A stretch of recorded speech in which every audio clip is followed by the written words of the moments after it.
Hello again, everybody, and welcome to another edition of the Inside Lowell Daily Pulse, the Tuesday, April 1st edition of the Daily Pulse. I'm your host, Teddy Panos, coming to you from the Well Point Studios here in beautiful, historic downtown Lowell. And on today's Daily Pulse, a little change of pace. We're going to put aside the news, put aside the political talk, and we're going to talk a little bit about books and authors in particular.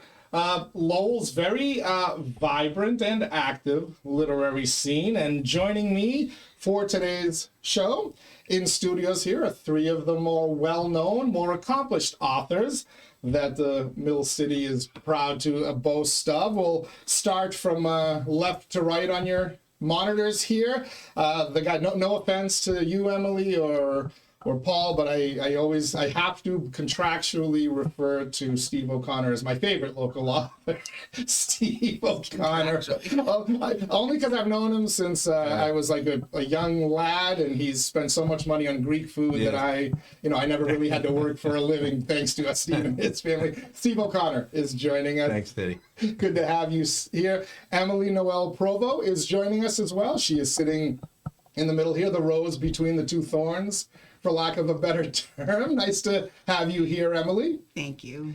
And Paul Marion is here on to the right of your screen, who last week you might have read a quick little blurb in Inside Lowell about his latest book called Portraits Along the Way, a little, really kind of an amazing history of your life in many ways, Paul, and the people you've come across, right? Yeah, it's a kind of alternative memoir, because it's a compilation of profiles of interesting people that I've met either in person or through, reading or seeing them on stage or through history, and that they've made impact on me. And so I gathered up all these pieces that I've written over the past few decades and put together this book. It's on my reading list for my next vacation. I've done a couple of snippets here and there and read the reviews, but next time I get to go away and sit on a beach or pool chair, that's going to be my reading. Some good, pieces there, about Drake, where I grew up. I was born in Lowell, but, grew up in Drake. Sounds a little bit like minus. Yeah. Did you come back to Lowell after for a little? Yes. After college, I moved to Pawtuckettville. So, so I was always, it's like people say they're bi-coastal. I was always like bi, town, city, Lowell was like, downtown Drake, when I was growing up. You're the Merrimack River version of bi-coastal. Yeah, right, yeah.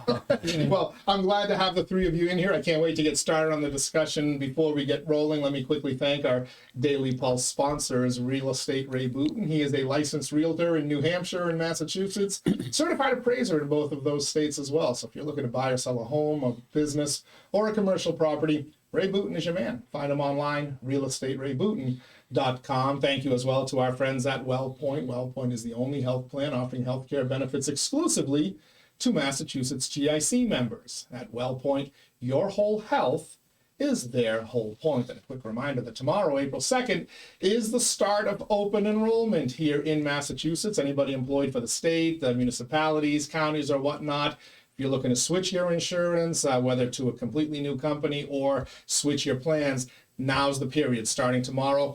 Take a peek at WellPoint. If you're already using them, you understand why, but it's an opportunity to maybe change your plan if your life circumstances have evolved over the last year. If you're not using WellPoint, just take a look at them. You'll find out why most people in the state are.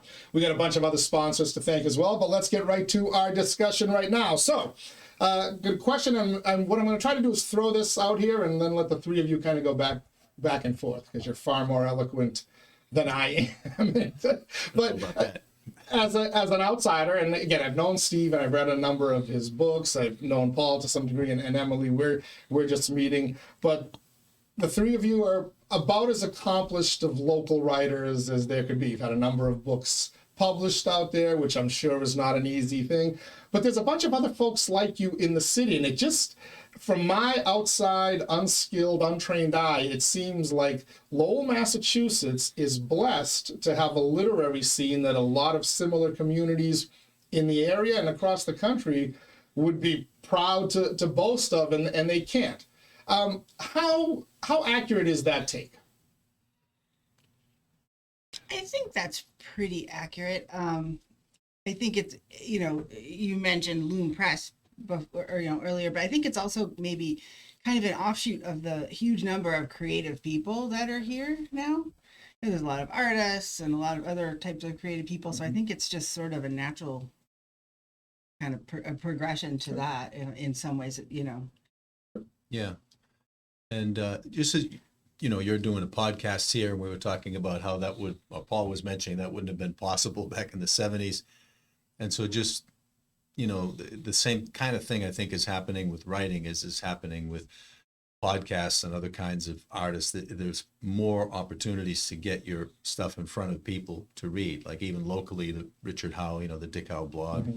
There's a lot of people that write for that are also publishing books and doing other things. Paul? Yeah, well, last week there was a really interesting event. I didn't go, but Dick Howe went. I think he wrote about it on the blog. It was a Cambodian American literary conference. Yeah. They about 50 people attended.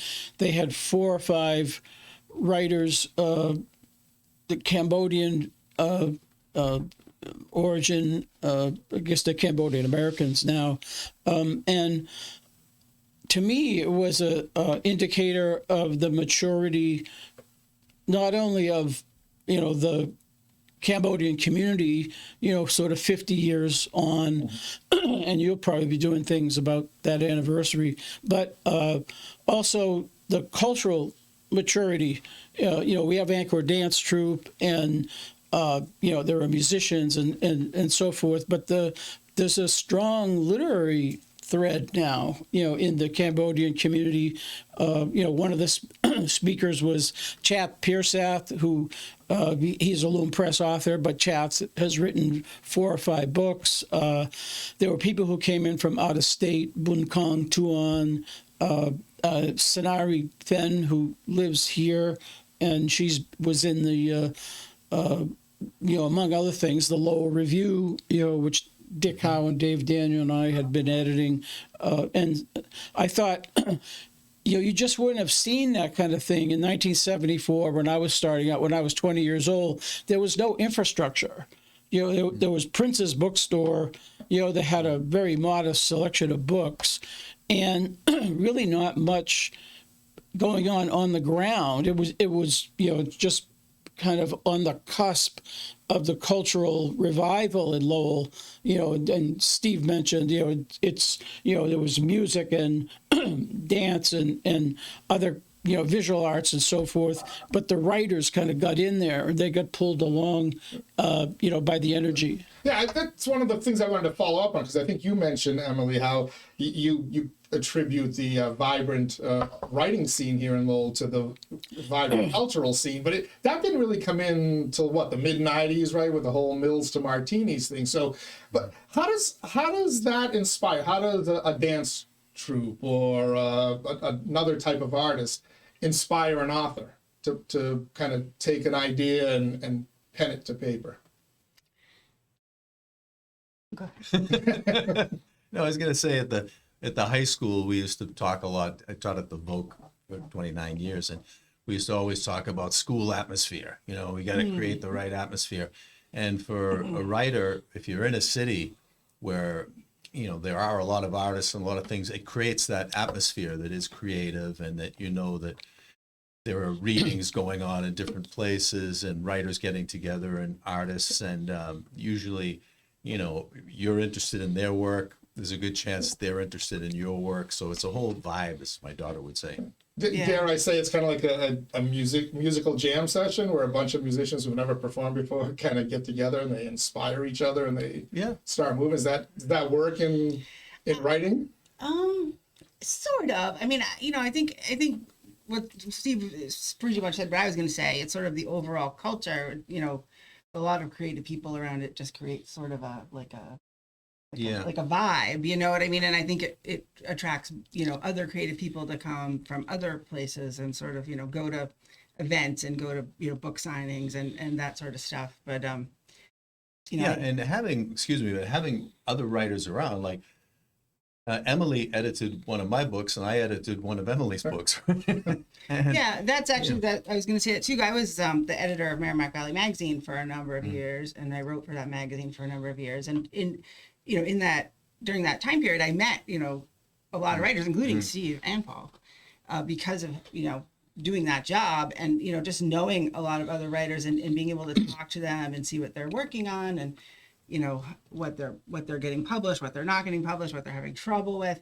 It just helps to just have people to ask questions, and especially like people like Paul, I've because you've been doing it longer than I have, just to be able to say, hey, is this normal? Is this this should be happening? The business end, I guess, of it. Yeah, it was a to me, I spoke earlier about infrastructure, bookstores being kind of like a part of the literary infrastructure. I mean, losing Merrimack Valley Magazine, put a big hole, as far as I'm concerned, in the the regional writing scene. It was great to have this, high quality, slick, professionally designed magazine coming, every month. It was every monthly, every other month. It was bi-monthly. Bi-monthly, yeah. But still, it felt like it was monthly. But you need those outlets, and just the same way, you need places like the Worthen to invite not only musicians but writers to come in and do like a writers' night, that kind of thing. I want to say like a quick word about Lowell being university town, because you talk about literature and writing and so forth. So, since the 1890s, you had Lowell Tech and Lowell State, but there wasn't really like a public-facing literary front, and that has, just changed, enormously. I mean, now, I don't know what the number is, but I had heard like maybe, 1/3 of the English majors are in a creative writing track, and you've got, Andre Dubus III, nationally ranked, big, New York Times book review, whatever.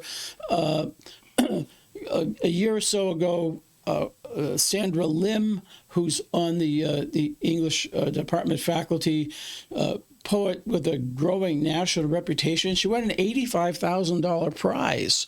Which is like unheard of in poetry, but she's like just up there, on the South Campus. Maggie Dietz, another poet, is up there. She used to work with Robert Pinsky on the Favorite Poem Project. So there's a really like high end creative writing track up at the university, and that that feeds the larger scene as well. Yeah, you mentioned Andre Dubus. We actually published a story last night on InsideLowell. He's going to be at an event along with Maureen Stanton tomorrow, I believe, Wednesday. It's a free writers series that UMass Lowell puts on. So he's going to be here for that. Yeah. You also talked a little bit about the history, right? It's said that Charles Dickens paid a visit to Lowell because of its standing in the Industrial Revolution and its stature in the world at one point. The famous Edgar Allan Poe, right, wrote The Raven, maybe not at the. Or he was here though, but he was here, so we know that. He wrote lines on ale in the Washington Tavern, supposedly, over. Down there where the Hilton used to be. We're calling it fact. It's confirmed fact as far as we're concerned. But the one everybody points to, of course, is Jack Kerouac, right? Is he kind of like the father of the Lowell literary scene, for better or worse, I guess? I suppose, but the thing. How many people have said to me, "Oh, so you're the next Jack Kerouac? You're another Jack Kerouac," and I'm a little tired of that because I'm not like Jack. Nobody is anything like Jack Kerouac.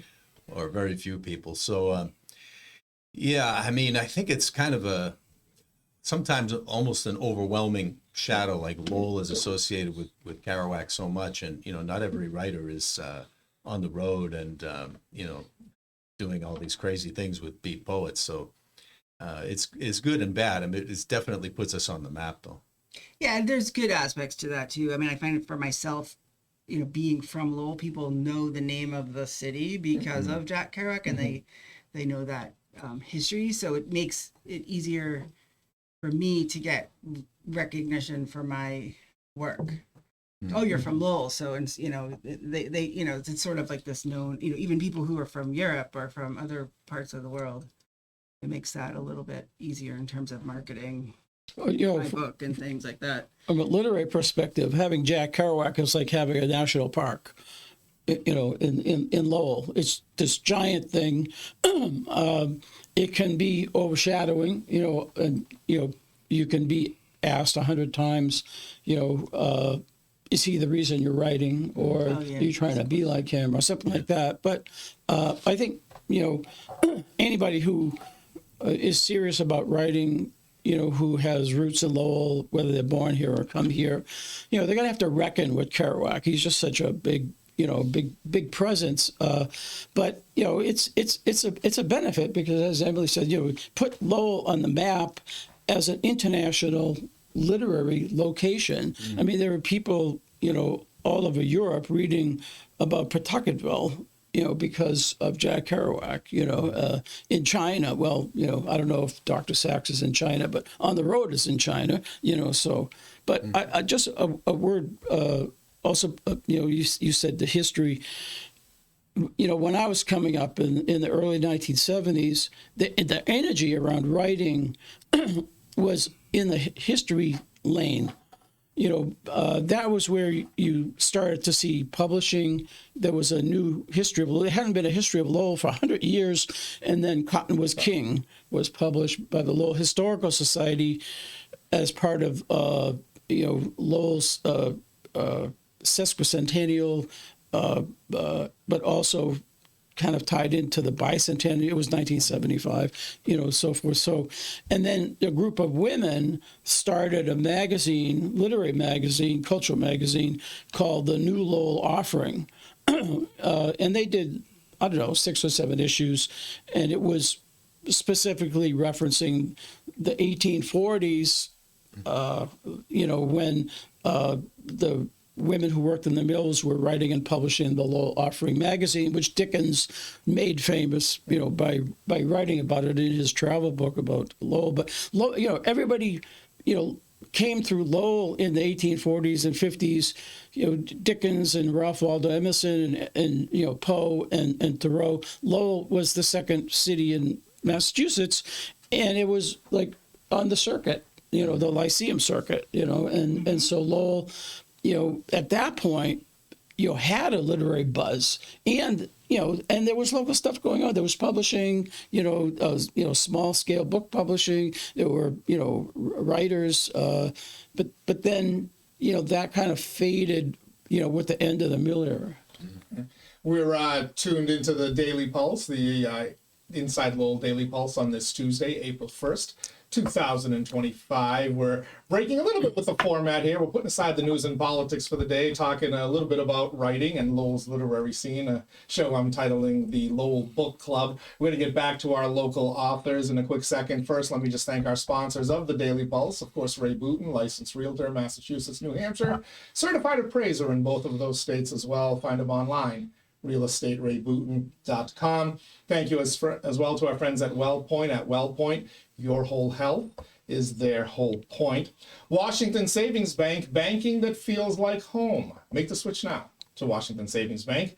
TMI Properties, quality and value at every price point. Find your perfect space with TMI. Mahoney Oil, providing warmth and protection to Greater Lowell and Southern New Hampshire since 1925. The Greater Lowell Community Foundation, improving the quality of life in Greater Lowell through strategic, impactful philanthropy. Francis E. Preventure Insurance, the agency Greater Lowell has counted on to protect its most valuable assets since 1982. And by the Massachusetts Pirates, who bring all the hard-hitting action and excitement of arena football to the Mill City. Pirates on the road this week, next home game, Saturday, April 12th at the Tsongas Center. Get your tickets online. By the way, today is also the day we launch our Inside the Pirates podcast series, where we interview players and coaches from the Pirates. But right now we go back to our authors. Left to right again on your screen, Steve O'Connor, Emilie Noelle Provost, and Paul Marion are here. So you kind of mentioned in that last discussion, before I rudely interrupted to thank my sponsors, that people are always asking you, do you want to be the next Kerouac, or did you get into writing because of 𝐃𝐚𝐢𝐥𝐲. How did you get into writing? What made you decide that sitting down and writing a long form book, when most of us struggle to write a one-page essay if our high school teachers assign them to us, you guys decided to do that long, painstaking process? What was the catalyst? I think it was sort of gradual in my case. I started off like writing magazine articles and sort of short pieces, and I started became editor of the magazine, and I met a lot of authors, and I had ideas for things I wanted to do, and I thought, well, those guys can do it. Why couldn't I do it? Because you see I used to see people's unedited work all the time because I was the editor. So it was like, well, this isn't, any better or worse than what I could do. And so I think in a way, knowing other people who had done it was sort of inspiring. And I'm also really not good at anything else. So I kind of wish I were good at something else, because it's not an easy, it's like Needlepoint. Needlepoint I am, but it's like or climbing mountains maybe. Yeah. But it's like banging your head against the wall. It's not an easy, writing a book, especially any kind of book. I mean, I've never written a nonfiction book, but writing a novel is an undertaking. It takes, of course, years, and it's just sometimes I just, why am I doing, because the financial return isn't great, so it's like, so you got to say, why am I doing this, but I think people who are born to be writers just are kind of driven, to do it. Do you agree with that? Yeah, because it was always in the back of my mind that I say always, I can remember in 6th grade that the nun said, write a story about something. And at the time, I was into the Man from U.N.C.L.E. and, all the spies were the big thing. And, writing an article, a piece about, being a spy and all my secret weapons and all that stuff, and just having such a great time doing it, and that, so maybe some of my classmates thought it was a difficult assignment or boring, but if you have that type of mind, it's a lot of fun. And, so then, I started later on reading like James Joyce Dubliners, and then I was like, oh, you could write a book called like Lowellians, with all stories set in Lowell. And so I always thought I was going to do it, but I didn't do it. And then all of a sudden I got to be, 40, and I'm like, oh my God, like, time is actually, the sands are falling through the hourglass here. And if I'm going to do it, I have to do it. So the first thing I heard was, well, get stories published first in literary magazines. So I started doing that, and then, getting stories published here or there. And then I got a bunch of them together finally, and I went to Paul Marion and said, like, hey, Paul, do you think this could be a book? And that was Smokestack Lightning. That was the first one that I got published. And then by that time, you get yourself into the habit of writing and, observing things and noticing different conversations that you think, oh, that would be interesting, and jotting things down, and then you're on that road. Did any of you at any point, because it sounds like you got into it late, you said you were 40, it sounds like you were started writing for a magazine and then said, why not me? But was there ever a point where any of you thought you could be like the next Stephen King or Tom Clancy or No. Danielle Steele or anybody out there? Was that ever a dream? I'd still like to sell more copies than I've sold, Yeah. you know what I mean? But I don't have any illusion that would be the result of it. I think it's the kind of thing you have to write what you're going to write for yourself. Like, you can't sit there and think, okay, all these people are going to read this and it's going to be great. Like, I write to my own standards, to what I want, what I would want to read, basically, So I, That's interesting. You're not necessarily writing for an audience. You write, but you have to hope, at least if you want to have commercial success. Yeah, and I think commercial success is a whole different recipe of stuff. I mean, it has a lot to do with who you know. It has a lot to do with, if you can get an agent who's well connected. It doesn't necessarily have to do with talent all the time. I think it's more who you know, and the kind of publicist you have, and all of that sort of stuff. So I think it's almost like a whole separate thing. It is, from writing. And when you write a book a novel, especially, you write it without ever knowing if anyone's going to read it. There's no guarantee that you'll ever get it published. It took me 5 years to get my first novel and my second novel published. 5 years each, both times. And I think I'm finally at the point, I'm just finishing up a third book. I'm finally at the point where I feel confident that, somebody's going to publish this, because I've had already published 2, and people are starting to kind of know who I am. I think we know somebody who can Yeah. publish them. But Paul, by the way, if we haven't made it clear, Paul's founded Loom Press here in Lowell, which publishes a lot of the works of local authors. When did you get bit by the writing bug, and how did you come into this wonderful field where you'll never get wealthy? Not to make it a long story, I'll try to be quick, but I'm a generation that was inspired by President Kennedy. And so early on, I had a picture of myself as a politician. And so when I was in college, I was studying political science. I thought I would go to law school and then, eventually try to have a political career. But I got far more lucrative in politics. Well, yeah, I know. But I got sidetracked, into writing. But one thing that happened is when I started in college, I had been a class officer, and so I had this sort of public sense of myself, like being engaged, and I started writing letters to the editor of the Sun, and they would publish it. I thought, well, this is great. It's like, it's a kick. You see yourself in print, but also, your opinion.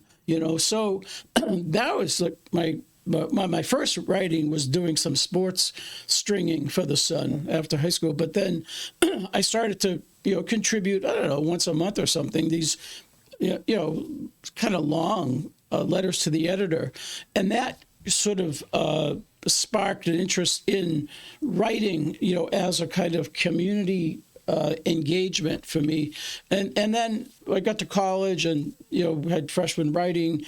And then I was interested in short stories, it's like, well, maybe I could be John Updike, so it was never. So you did chase the dream a little, didn't you? Yeah. Oh, yeah. Yeah. Well, yeah. And then I thought, well, I'm not very good at, short stories. And then I got really sidetracked into poetry, which, there's no hope there, in terms of, Not until after you're dead, right? Commercial success. So I never had a kind of commercial sense of writing, although, writing as work, similar like to what you've done, journalism or what you've done, that was always like a real thing for me, and, my first paid writing job was on the federal jobs program, CETA, back in the 1970s. And I got hired to be a reporter in the communications office of the brand new Lowell, and again, that's fed my sense of myself as a writer. So I know a little bit about this because having interviewed Steve with your book releases in the past in my radio days. While the process and the inspiration may be a little different for everybody in writing a particular book or why you even get into it, there are certain tricks of the trade, right, that authors can fall back on, and tools, I should say, in putting a book together, right? Because it's not an easy process, right? Do you start with an outline, or do you just start free-forming it? I think that depends on who you ask. I think everybody I know, and I know several authors, everybody I know does it sort of differently. I don't use an outline ever. I just write notes. So I'll have like an idea, and I'll just write tons and tons of notes, like in a notebook. And if anybody looked at it, you've seen my notes. It just looks like a total disaster. Like no one else could ever understand what, but it's kind of like just the process of my brain, like on paper. And I start with that, and I think it makes the end product better. I think, a lot of people who have reviewed my book say, oh, it's great, I can't put it down. But I think the element of suspense is because I don't even know what's going to happen. It's like, and if you have an outline, I think if I had an outline, I don't think that would come So out you've that way. written a story but don't know the ending? I usually know the when you beginning first and the start? end, but I just, You don't know how to get there. how to get there. And I think the process that I go through in order to get there is extremely inefficient and time consuming. And, I wish there were, I wish I were one of those people sometimes that could outline and just kind of do it, but I can't. I can't imagine Yeah. that you would stick to an outline if you did Yeah. outline it, because while you're writing the book, you're thinking so much about it. You wake up at 2 a.m. and then you start thinking about these people and well, this could happen if this guy, but that wouldn't make sense because of this. And then at some point, all of a sudden you get an idea or something happens, and then you go, that has to happen. But that's all while you're thinking about all this stuff. So if I had an outline, I mean, I'm still going to be thinking. I can't imagine that it wouldn't change as you're spending Right. that much time, on a book, and something is going to happen. Somebody's going to say something, or you read something, or you'll think of something, and you go, okay, I got to change this, or you might even have to rewrite part of Yeah, it. that's kind of the what I meant about the notes, because it's like I'll do that except in a notebook. Yeah, If I yeah. think of something and it just sort of just, Yeah. So I know enough about your writing, Steve, to know that while your books are fiction, they're based on things that you have lived, experienced, seen, Yeah. where you grew up. How different is the process, Paul, when you're writing a nonfiction book like your most recent one? Yeah. Is it easier? This is a little bit different because it's more of an editorial project, than writing from page 1 to page 200. Most of this material was already written, and I compiled it. Although a good chunk of it came from a failed memoir. I spent about 5 years trying to write about, my story.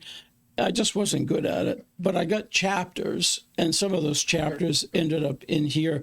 I did do a long nonfiction book in 2014, for an academic publisher called Rowman and Littlefield, the story of how Lowell got a national park. It's called Mill Power, and that was outlined in, that was like a kind of a long journalism assignment, so I had to kind of plot that out, because there are things I needed to cover, in that story. The easier thing about writing nonfiction is you don't have to come up with character names or places, right? Yeah, I You just can't write write. the name Paul Saunders. Yeah, you're or- right. I can't or write Jack fiction. Kerouac Yeah. or John F. Kennedy. Yeah. How do you come up with the names for your characters? Oh, like the book that I just wrote, The Pride of the Acre, I needed some guys in jail. And I actually went to like the You went to prison, jail, the yeah. prison The president, he wanted to really experience it. online is great. I went online to the Fort, Leavenworth prison, and started looking through the names of the prisoners, and I came up with like Ganson, Baldwin, Alejandro, Natividad. What was that character's name?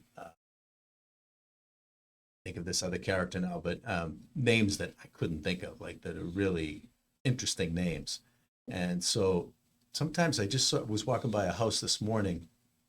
They have the historic plaques around, and it said the Mary Neal's house, 1915. And I said, Mary Neal's, yeah, I got to file that one. So that'll show up in the future. How about for you? Where do you go with your some of them just pop into my head and it stays, and then sometimes I need something, it doesn't sound as similar to another one or something like that. So I'll go online and just sort of, I guess research. I don't know. Like a lot of characters in my books are Franco-American, of French-Canadian descent. And so I'll just look, at baby name sort of lists and things like that, just to try to find something, that sticks, and when I say that, I'll just read through a list until something pops out at me, and I'm like, that's it, that's the word, so it's not really, I guess, not really scientific. It just, or sometimes you have a picture, a visual image in your mind of a character, and there's only so many names that would go with that, match the image? match the image that you have in your head, so. I just thought of that other character was Hardy Bangs. Hardy Bangs. You got that in a movie once late at night. How long does it take from when you get the idea for a book to finishing the story? You said 5 years to actually get one published, so that's a long time. But how long until the story's done? In the case of my second book, I don't think it was done until I submitted it to get published, because you get it down to a certain degree, and then if you can get a publishing contract, then it gets edited, by whatever editors working with you, and so changes get made, and then you might see something from a different perspective. Like I always send out my manuscript before I'll try to get it published to other writers. Like these guys both read my second book before I send it to get published, and they'll come back and say, well, I don't think this makes sense, or I think that you need to change this, or this doesn't work. And so I take all of that again and sort of fix it. So I mean, it's kind of like a very ongoing process, really, up until the point that it gets published. So years. Oh, yeah.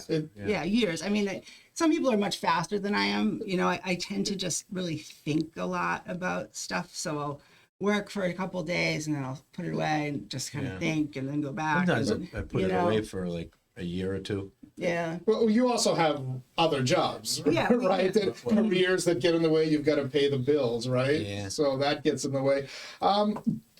Just I was going to say, for somebody who's listening and wondering about the process, if you have a finished manuscript and you're able to get it in the hands of a publisher, whether it's a trade publisher in New York or a university press or a good-sized independent press, figure it's going to be 2 years. That's also true. From the time the book is accepted, to the time it, gets on the street. That's absolutely true. Yeah, yeah. So, because you have a whole, editorial phase, a design phase, the production phase, and then it's marketing. It's got to get into the market.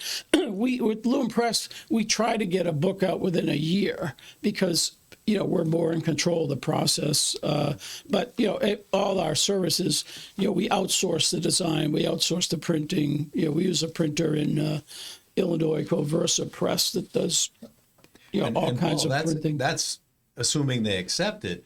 But there's also, you send the book and then say it's on submittable or something, and it will say they sit on it. Received, and then like 6 months later it will say in progress. Yeah. And then the one with that No Time to Quit Drinking, there was this press that had the book after it was in progress for over a year. And I don't want to bother them and said, but I'm waiting. And finally, okay, it's been, 14 months. So I write, and they go, our readers flagged that as a book we should consider. But I think we're going to go in another direction. But thank you very much. And so you've wasted all that time, So. Darn. Are there any routines or rituals that you follow when you start writing a book? Any superstitions that will you eat chicken every day like Wade Boggs used to do in baseball? No, I tend to be a world-class procrastinator, so I'll do anything than work on my book. My house is very clean. I don't know why this is. I think a lot of writers do it though, and so I have to trick myself into working. So I'll just sit in my computer, I'll open the Word document, and I'll go do something else, and then I'll look at it, and eventually I start.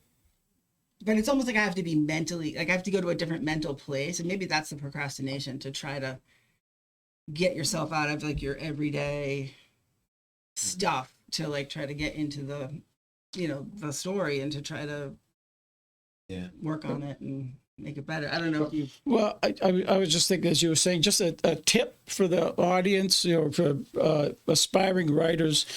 One of my questions was, do you have any advice for aspiring writers? We're doing it during the course of the conversation. If you're writing fiction or nonfiction, think about trying to get sections of whatever you're writing published before you're going to a publisher with the whole thing, because if you can show them that one or two other editors already kind of gave their stamp of approval to this material, it can be persuasive, to the person that you're asking to publish the book. So whether it's in a literary journal or a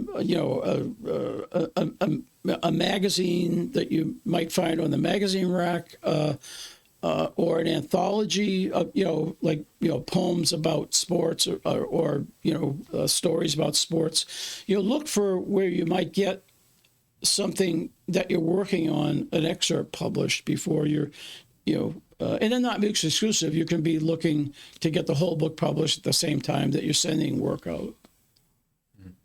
I don't go to writers' groups that often. I've been to a couple, and they're fine, but I seem to work better if I have, it is good if you have another writer that you can, like we were talking about, sending each other stuff. And Dave Daniels helped me a lot. I actually met Dave because, as a teacher, you have to get recertified every 5 years. You have to take classes. And I'm thinking, what class would not be too painful?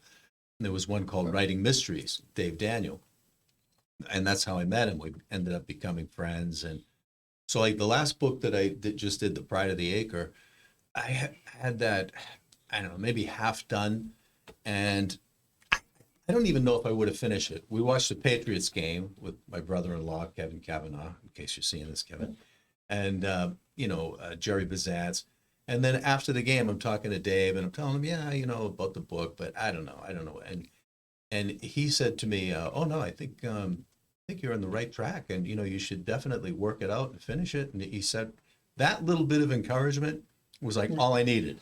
And it's like, okay, Dave says it's a book, I got to finish this. And then boom, like I just went at it and finished that book. But That's all it took. yeah, he's just another writer that you trust that can encourage you a bit, So, because like Emilie said, it's very easy not to do it, It takes a lot of energy.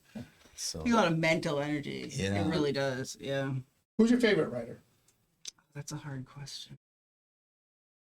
I have so many people that I like. narrow it down to one is hard, but Yeah. I think a really good one modern one that I like is John Fowles. He wrote The French Lieutenant's Woman and The Ebony Tower and The Magus. It's an incredible book. I like Joseph Conrad and Thomas Hardy. Been reading lately. Well, her real name was Marianne Evans, but she wrote under George Eliot. Those books. I'm kind of an old classicist, I guess. Yeah, one of my favorite novels is called Peace Like a River. It's written by a guy from Minnesota named Leif Enger. And I think I probably read that book, I don't know, a couple dozen times. And, I just, every time I read it, it's something, I see something different in it. I think that's a sign of a good book. Mm-hmm. But there's so many writers that I really admire and it's hard to just pick one. Yeah, right now I'm reading a kind of a long, dense book, commentary on the first book by Henry David Thoreau, A Week on the Concord and Merrimack Rivers, and that book was really important to me early on because I felt like Thoreau was taking like a territory that I knew. He mentions Lowell. In the he doesn't spend a lot of time at Lowell. They come up the Middlesex Canal in Middlesex Village and then put the boat back in above the Pawtucket Falls and then go to New Hampshire. But it was instructive to me and inspiring, to see somebody taking this local material and turning it into, what ended up being world-class art. And that was the same way I felt about Kerouac's Lowell novels. I was never that interested in the road writing very much, except Dharma Bums. But the Lowell novels, I thought, wow, he's writing about a world that was really like my parents' generation, and he was making world-class art out of that. How do you bust through from writer's block? You all experienced, I assume, at some point or another, right? I think that the way I deal with it is just to do it. I think Clean the house. no, not to, but to actually sit. Sometimes you can get ideas by doing doing other stuff. But I think in my case, I just have to force myself to sit in front of the thing, in front of the with my laptop and just do it. And I think the process of writing is how creates more ideas. It's almost kind of, you could get a momentum going. And I think just write stuff. You know, it's like when I was at the magazine, I used to tell, you know, writers, you know, you can't fix a blank page. You know, you can, you know, so just write something, you know, and at least then you have something to start to go with. You know what I mean? If you don't do anything, you can't, there's nothing, you know, nothing you can do with that. So Yeah, just I try have to a write habit of something. just, Yeah. you know, just continually making notes about stuff, you know, and I also, I keep, you call it a journal or a notebook or whatever, and it's like working out. You know, is like that. I you say just, that you know, all the time. you go there, even if you write random stuff or, you know, or making notes, you're working, you know, your brain, Yeah. the words are staying in the front part of your brain. Yeah, and that reminds me too. I think another thing that really helps, at least helps me, is to get away from the computer too, and just use a pen and paper, because I think it actually uses a different part of your brain. I think it helps tap into something else that you don't get when you're just staring at a screen. You know, just sort of I get. think that is the good thing about a novel, is that you always have something that you can work on, you can get back to. When you finish that and you're going through a period where what am I, somebody just said to me, so what's your next novel about? I'm like, geez, I just finished You just the did one. sixth one. Like, Yeah, but you're give me a retired from break. teaching. This Yeah. is a good time to quit drinking. Now, Yeah. Stephen just write books nonstop. Yeah. You know, so like I'm done, or even if you have a short story, that'll engage you for a week or two, you know, and then if you have nothing, it's kind of like, that's when I just read, you know. So till I get an idea. Right. So you said you're currently working on a. I am. book. I'm Emily, very. what is? Can we get a sneak preview here?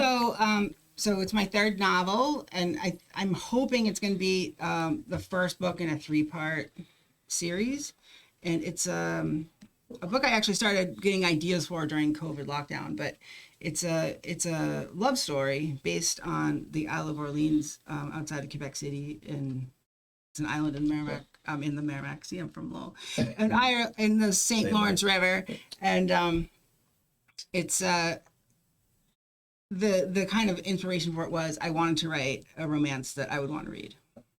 So, but you want to do a 3-part series? So it's gonna be yeah. I'm gonna. It's a long I have a romance. plan to make it a 3-part series, and you know that it's ambitious, but you know I'm just about finished with the first one, so we'll see. And I've got ideas for other stuff as well, but that's like been my focus for the last couple of years, is trying to finish that. For those not familiar with your works, your first 2 books, if folks are So interested? my first novel is called The Blue Bottle, and it's a middle grade novel, kids like 8 to 14 or so, and it was a story that I wrote for my daughter when she was a little kid. And the second novel is called The River is Everywhere, and it's initially set in a fictional version of Lowell, but it's the coming of age story of a Franco-American teenager. And that book's actually done really well. It's been the finalist for 3 national awards, including a National Indie Excellence Award and American Book Award. And So that's the one I have to read. Yeah, If I'm only going to read one of your books, that's the one. so that's done really, really well. And I'm always shocked every month when I get like my royalty report, people are still buying it. People are still, so it's and I'm very happy about that. But it was a tough. Right. That took a long time to read. So you're working on one. This may be unfair to Paul Yeah. and Steve, but you've just recently completed books. But what's your next? Something very different. After, being in Drake and Lowell for our whole lives, my wife Rosemary and I moved to Amesbury a couple of years ago instead of Florida. You can't get away from the Merrimack River. No. Yeah, so it's like Amesbury is like Greater Lowell. Anyway, I've been wanting to write something about that part of the Merrimack Valley, and got interested in the shipping history, and I've settled on this 1838 sailing ship called the Potomac that went from Newburyport to China. In those days, that was not unusual, right? Salem and Boston, most of the ships were going, to China from there, but Newburyport had some that were going to China. And so I just thought this was fascinating. So I started, researching that, and I'm thinking, here, they're trading with China in 1838, Never mind how difficult that is to get there. But and now it's like China trade is like big news, in America now, right? Mm-hmm. So I'm thinking, is there a way that I can kind of connect that early China trade with what's going on now? Find out if there's any tariffs back in 1838, right? Yeah, right. Tariffs. Yeah, that's good. That's good. Yeah. So, but anyway, it's a completely different subject matter for me. It is and it isn't, because the families that had the money to, build the mills in Lowell, a lot of that was opium trade. And the Francis Cabot Lowell's family was in Newburyport, and so it's not totally disconnected. Interesting. How about for you, Steve? You just, as you said, actually, it was months ago now. Yeah. The Pride of the Acre. You seem to get one every couple of years. Yeah, it's the Pride of the Acre is. There was a boxer named Larry Carney who was known as the Pride of the Acre, and so it's I guess a coming of age story for a while. The kid becomes a boxer, but he's an unusual boxer because he hung out with this guy that had like a junk store or whatever, who was a book trader and all this, and got him into reading. And I guess he was naturally inclined that way. So he's kind of a literate boxer. And of course there's a love story, right? There has to be a love story. Always a love story in your books. Yeah. So yeah, that's it. And what's coming next? I don't know. I have no idea. No? No, I'll write some stories and stuff like that. I just turned 70. So just like, oh my God, And you talk about writer's block. What's worse than writer's block is when you start to ask yourself, like, am I written out? Like, have I said everything I want to say and I'm done, And so. How do you not plagiarize ideas from because I'm assuming you're all voracious readers as well. So Well, you probably, you absorb style, and I always make notes in books and go back and reread them just to kind of absorb the cadence of sentences and things like that. But you can't take things, from other people. And now we got AI, of course, right? So that's like crystal meth. People get dependent on that and forget it. You're lost, I think. So Yeah, that's true. going to change the world, they say. I assume it'll have some effect on what you folks do as well. But I appreciate all of you coming on in for our Lowell Book Club podcast, our first Daily Pulse, veering away from the usual subjects. If folks want to find all of your work, Steve, and there's a bunch of them, right? We mentioned this is No Time to Quit Drinking, Pride of the Acre, The Witch at Rivermouth, Smokestack, Lightning. I've read a bunch of Spy in the City of Books. Lowellwriter.com is the easiest way to see him. Yeah. Lowellwriter.com. You, Emily? I have a website. It's just my name, EmilieNoelleProvo.com. And you can also get any of my books on Amazon or Barnes & Noble, or pretty much any bookstore could order copies, but digital copies are also available online. With the internet now, it's much easier to find your books. Paul, for you? In terms of what I'm doing, paulmarion.com, but with loompress.com, easy. But you can get the books anywhere. There are any Barnes and Noble, Amazon, Lala Books. We should give them a shout out. Yeah, Lala Books. She's been very supportive of writers in the region.